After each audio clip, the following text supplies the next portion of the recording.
This is Arthur Carmazzi, and today and the Nights of Transformation, we have a very, very special guest. Okay, we have Andrew Bryant, who is the self-leadership guru.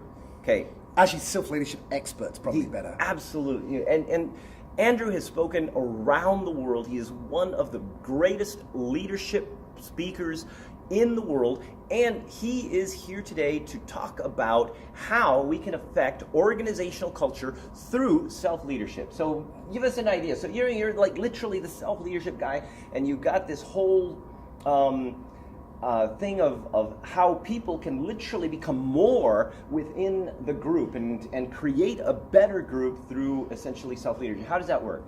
Okay, so when you think about culture, you think about the frame of the whole people, right? But all things start with people. Economics starts with individual people. So let's look at how people work. Self-management, most people understand. You know, hopefully you got up this morning, you had a shower, you cleaned your teeth, you put your clothes on. Hopefully, I say hopefully, before you left the house, right? That's self-management. If you're taking a vitamin regime or you're a diabetic and you have to take insulin, you manage yourself. Self-leadership takes this to the next level with intentionality. So in 2012, I published a book with Dr. Anna Kazan with our research on self-leadership. And we define self-leadership as the practice of intentionally influencing your thinking, feeling, and actions towards your objectives. One more time, intentionally influencing your thinking, feeling, and actions towards your objectives. Now, when I first started talking about this, people said, well, that sounds selfish, right? You know, surely that's about your objectives. But if we understand human psychology, we always are looking to maximize what's the best for us. Absolutely. And a culture that ignores that is a crazy culture. Now, what human beings also understand from the dawn of time is that we will not be able to achieve our objectives unless we are part of a group or a tribe.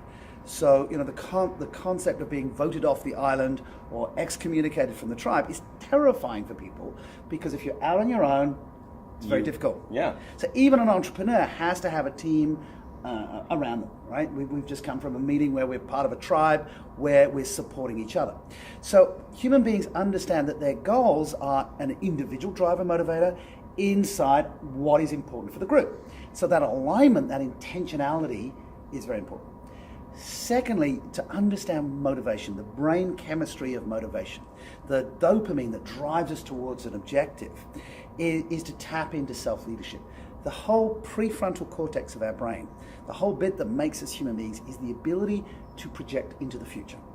Human beings imagine themselves as a better version of themselves.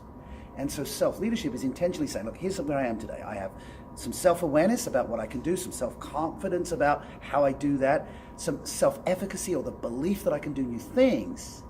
And with this intentionality, I want to be somewhere else in 12 months. I want to be a better version of myself, more confident, more articulate, more influential, a better leader.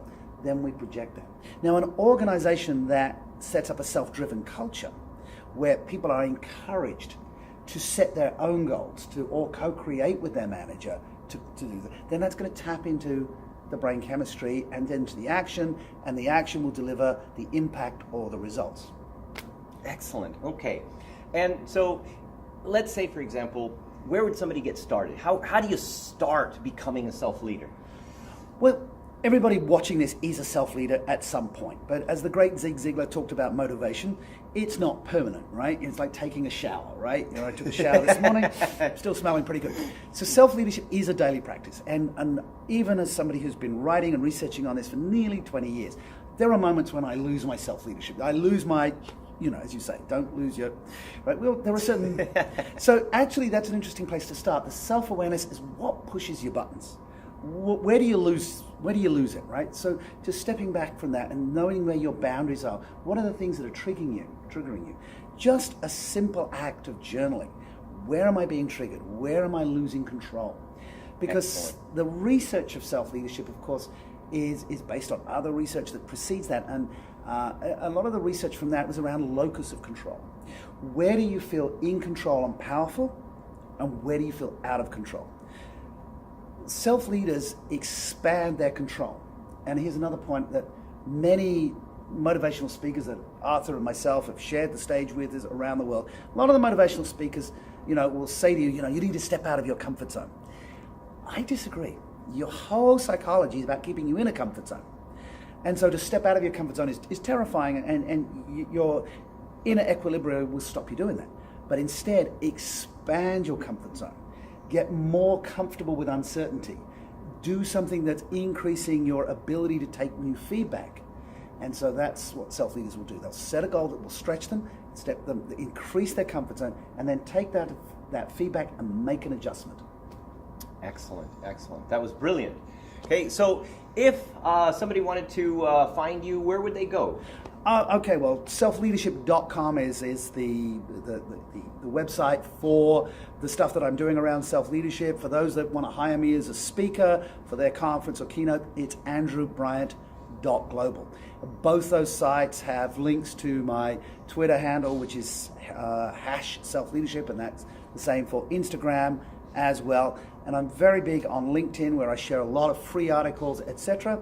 My books are on Amazon and also accessible from andrewbryant.global. Excellent. Okay, well, thank you so much, Andrew. I'm sure that you found this very useful. I certainly did. And so with that, this is Arthur Carmazzi and Andrew Bryant, wishing you great success.